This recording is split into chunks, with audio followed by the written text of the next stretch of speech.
արմավենքերությունը փակվեց, բայց ոչ լուծարվեց, ոչ սննք հայտարարվեց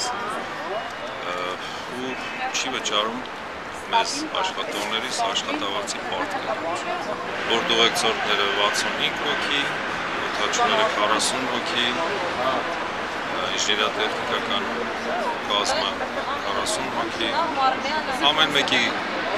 այսպես պարտքը մոտավորապես բացի օդաչուներից կազմում է մոտ 2 միլիոն դրամ,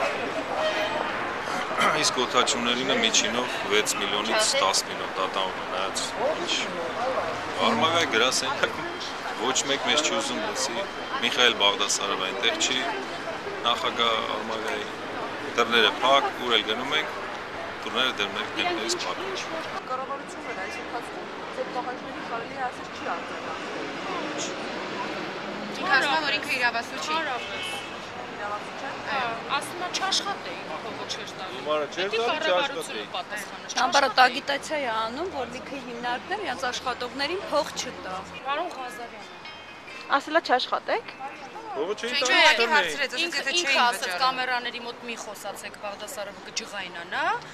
ուրիշ մի հատ տղա էլ իր հետ էր իջել, ինքն էլ ասաց չաշխատեիք։ Հիմա ինչ եկեք կառավարությունից ուզում։ Այդაც ինտոնացիա է։ Մոռացել էինք իրան հարցնել։ Եթե մի մարդը աշխատացնում է, այդ մարդու աշխատավարձը չի տալի, ինքը գող է։ Էլ ուրիշ ո՞նց ասել։ Երկու հատ էլ ինքնաթիռ վաճառեց, ասում էր ինքնաթիռ կվաճառենք կտանք։ Վաճառեց ու չկա ոչ մի բան։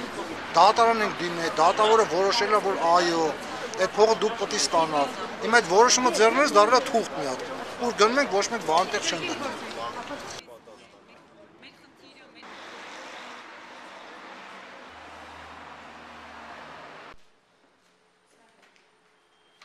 Մեր նամակը ընդերցվեց ողած նախագահին,